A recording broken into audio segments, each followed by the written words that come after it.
Britain is on edge.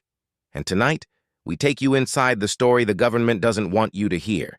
It began with one scream in a quiet town, but it ended with an entire nation questioning its leaders, a country divided, a people betrayed, and an election scandal that could bring down the Prime Minister himself. This is not just breaking news. This is Britain at its boiling point. Stay with Brit Alert News, because what you're about to hear could change everything. It started at 4:30 p.m. in Axbridge. A mother's voice shook the air. It's not safe. I don't want to send my child to school anymore. Moments later, chaos erupted. 3 stabbed, 1 fighting for life. Police moved in, tasers drawn, subduing a 22-year-old Afghan national who had been granted asylum in 2022. Within minutes, the footage spread across Britain, blood on the pavement, sirens screaming, panic echoing through every screen. By nightfall, outrage had turned to action. Protesters gathered outside migrant hotels in Kent, Portsmouth, Brighton, and Southampton. Their anger no longer whispered but shouted through the streets. For years, taxpayers had watched millions vanish into government contracts, 8.2 million every day to house over 51,000 asylum seekers in luxury hotels. The promise was safety. The result was bloodshed. And as the sun set, something inside Britain snapped. The crowd roared, "No more lies! No more silence!" From every corner of the nation came one question. How many more warnings before Britain erupts? Stay with Brit Alert News, because the storm was only beginning, and it started inside the House of Commons. Inside Parliament, tempers flared while the blood on Oxbridge's pavement was still wet. Immigration arrivals had surged more than 50% since the last election. Illegal crossings had jumped by 52%. Hotel usage had risen 47%. Yet, less than 2% of illegal entrants were ever removed. The Home Office called it progress. The people called it betrayal. Labor branded it humanitarian management. The Conservatives called it a system under strain. But outside Westminster, millions of working Britons called it something else entirely: collapse. Parliament adjourned in noise, not answers, and on the streets, Britain's patience finally broke. Southampton was the first to rise. Free hotels, free meals, free money, but not for us. The chants echoed through the docks as 60,000 protesters flooded the streets. Portsmouth followed with 35,000 more. Brighton added nearly 20,000. By dawn, the entire south coast was burning with fury. At the Highfield House Hotel, 250 riot officers stood shoulder to shoulder as a wave of anger crashed toward them. Protect our women! Save our children! The chants thundered through the smoke. Bottles flew. Pepper spray filled the air. 14 officers injured. 24 arrested. Yet the crowd only grew. Veterans, mothers, students, united not by politics but by pain. The flames weren't just on the streets. They were in the nation's bloodstream. Compassion had turned into consequence, written now in blood. The government pleaded for calm, but calm never came. The Lion of Britain had not been wounded.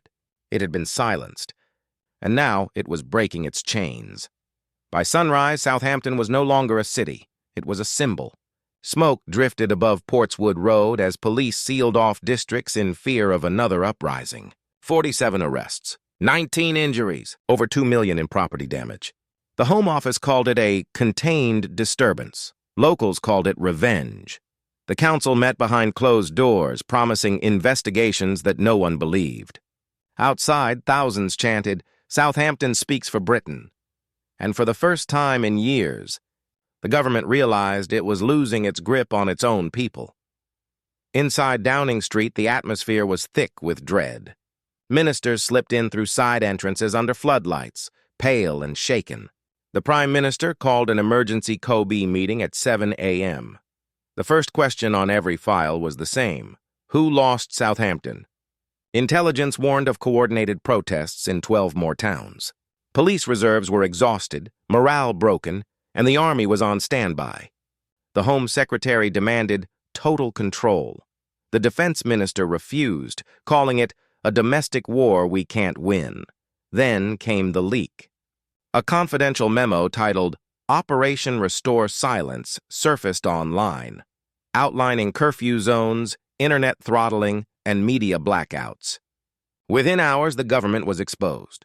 The stock market dropped 2.8%, foreign investors fled, and the world's press began calling Britain a democracy in retreat. Inside the cabinet room, voices rose. One minister shouted, "You can't police 67 million people!" The Prime Minister, pale and silent, stared at the red folder labeled National Order Act. He didn't sign it. He just whispered, "Contain it." But it was too late. The truth had already escaped. By noon, the cracks inside government were no longer hidden. 2 cabinet ministers refused to support the crackdown. One resigned live on air, calling the government a disgrace to the British character. Another, a decorated military veteran, warned that deploying soldiers against civilians would shatter the covenant forever. But the Home Secretary pressed on.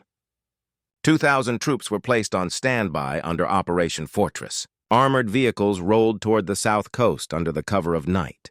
The official line was logistical support.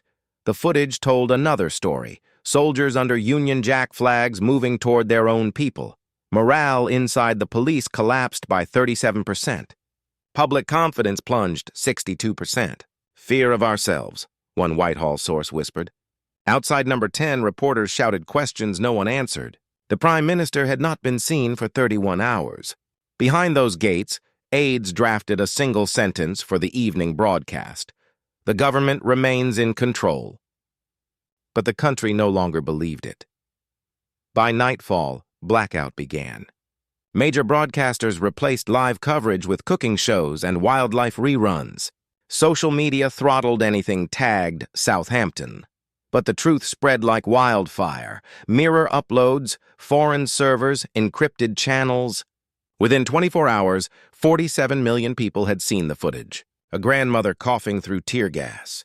A child waving a Union Jack upside down. A line of police guarding an empty hotel. Every image shattered the illusion of control. BBC insiders leaked internal memos labeled Public Reassurance Package. ITV anchors refused to read scripted statements. For the first time in years, the press broke rank. The Herald's front page said it all. What are we defending? That question became a movement. In classrooms, in barracks, in churches, people began to speak again. Priests quoted psalms about false kings and blind shepherds. And as silence fell from the government, the people filled it with something louder. Truth. 36 hours after the riots began, the Prime Minister finally appeared. A national address, harsh white light. No flag, no applause. He called the violence an isolated security breach and repeated old lines about temporary asylum pressures. But the public wasn't listening. As he spoke, millions watched from their phones, not their TVs, mocking, translating, and exposing every word as hollow. Outside, the people gathered again. In Portsmouth, veterans sang the national anthem. In Nottingham, teachers held candles. In Manchester, 10,000 stood in silence. The anthem rose through the night. Send her victorious, happy, and glorious. But the tone was not pride. It was warning. Inside Downing Street, whispers spread. Even the Prime Minister's allies called his speech a eulogy. And when it ended, the only sound was applause from outside. Slow, deliberate, defiant.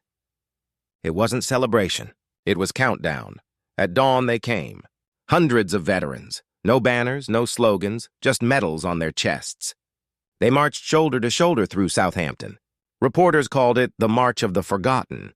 One retired sergeant told Sky News, "We defended this country once. Now we're defending it again, from within." Police were ordered to stop them. Many refused. Officers stepped aside, saluting as the veterans passed. That image broke the internet, the salute that silenced the establishment. By midday, 60 towns across Britain held vigils. For the first time in decades, the nation looked at its reflection and saw division wearing a uniform. In Parliament, emergency debates turned into shouting matches. One MP screamed, "You've lost the people! You've lost the army! What's left?" There was no answer. That night, veterans posted a single line online. "We serve the people, not the politicians." Hours later, soldiers guarding Downing Street lowered their weapons. Cameras caught it. Silence filled the air. Respect, not rebellion, had replaced fear. By morning, Britain woke to quiet streets and a government clinging to power by paper. The Prime Minister still sat in office, but authority had already left the building. From Axbridge to Southampton, from the Commons to the coast, one truth echoed: Britain was never broken. It was ignored, and now it was speaking again. The lion isn't going back to sleep. It's watching, waiting, remembering what it means to roar.